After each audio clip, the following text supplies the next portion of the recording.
Okay, so hey, welcome back. We're going to do chapter 2 here, talk about some of the early Middle Eastern and Northeast African civilizations, mostly Mesopotamia, Egypt, and Israel.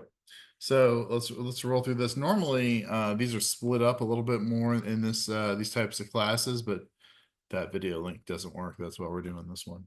Normally they're split up a little bit more, but we're going to go through this. And we've already kind of talked about Mesopotamia in the previous video, but Mesopotamia is the Greek word for the land between rivers, which is the Tigris and the Euphrates here.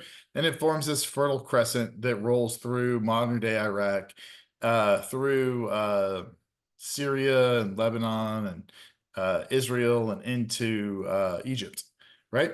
And this is going to be the first place that we're going to see settlement, at least in what we're going to refer to as the Western world, right? And so you're going to start to see little towns pop up and settlements pop up and kingdoms pop up. And as towns become, well, settlements get more and more populated, they become towns. Towns become kingdoms, and we go from there. Right. What's going to separate these? Well, obviously, you're going to have a focus on agriculture. You're going to have a focus on building projects, which we talked about, and just regulation of water. If you can regulate water, uh, if you can control the flooding rivers, if you can irrigate fields, if you can do those types of things, you can have a society, and well, you can if you can do those things, you can start to produce more food. You have more food than you can eat. You have food surplus. You have food surplus. Eventually, you have population growth, right? Mesopotamia is interesting because it does lack some of the resources of its neighbors, and so that's going to lead to a pretty robust trade network that's going to develop over time. It's going to trade into Pakistan and India, which has the Indus rivers, which we'll talk about later, and trade into as far east as or far west as modern day Turkey. You're going to use water routes. You're going to use overland trade routes, anything you can start to think of. And so obviously the building within Mesopotamia is going to be done mostly with clay stones, but the more and more goods you can bring in from outside of Mesopotamia, the more you have. Probably the most famous, arguably one of the more famous early civilizations are going to be the Sumer settlements or the Samaritans. They're going to have they're been polytheistic. They're going to have multiple gods. One of the things you're going to do for this unit is you're going to review a number of different gods of Mesopotamia and create a presentation on one of those. Let's sneeze. Excuse me. That's awesome. I just sneezed on the internet and everybody can see it. All right. Cities are going to be centered around the temples. They're going to be called ziggurat. These are going to be huge building projects. But inside these temples are going to be religious, religious services. You're going to have banks. You're going to have markets. You're going to have everything that the town life is going to revolve around, right? Obviously, religion is going to play a huge portion, huge part in the lives of the Sumerians, and basically the early Samaritan religions are going to we're going to kind of boil down to this: life is very hard and unpredictable, and the gods are very hard and unpredictable, right? Like you're going to look.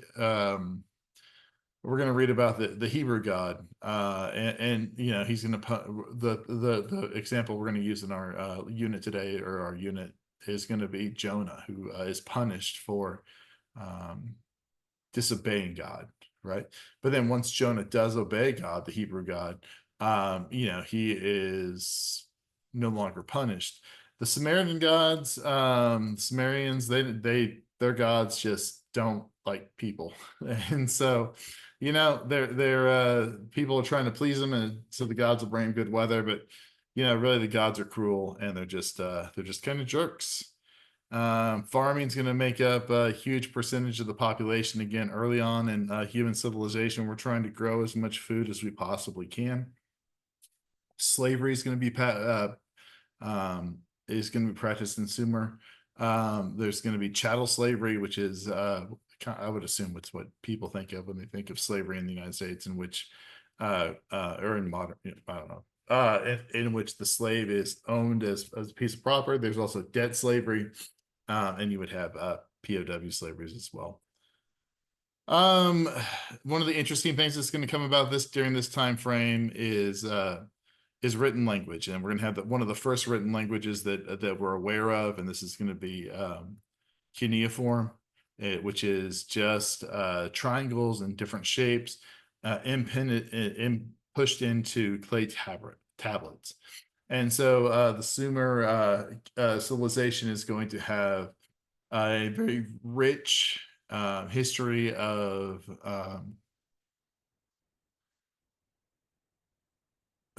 written works, things that we wouldn't necessarily find interesting, just like you know, government decrees and taxations and tax codes and those types of things. But one of the things that will come about because of the written language is books and poetry and things like that. And one of the very first books that we have that's available to us, or one of the oldest books that's available to us today, is the Epic of Gilgamesh. And you're going to have a brief excerpt to read. And I would encourage you, if you have some interest in it, go ahead and read the full translation.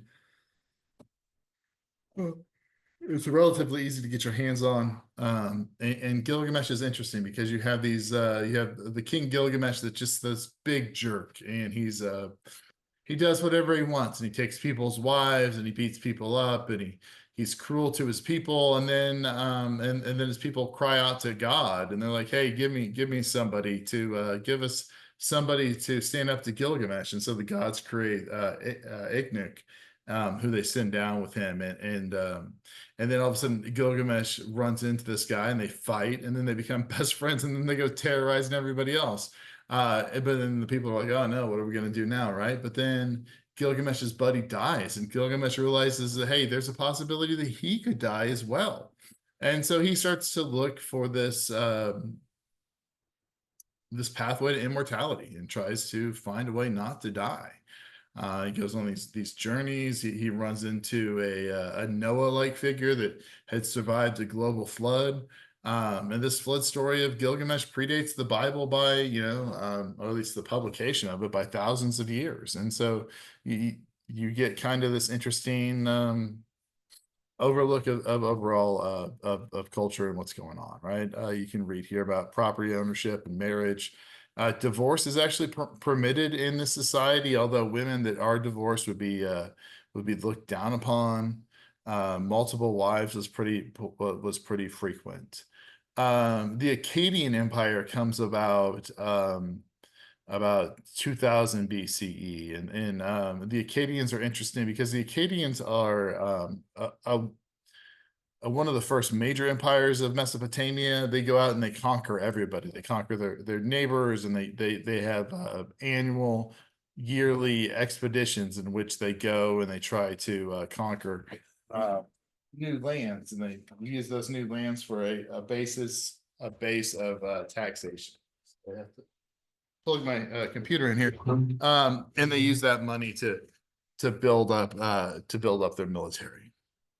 The Akkadians are really one of our first examples of empires that will use terror to intimidate people.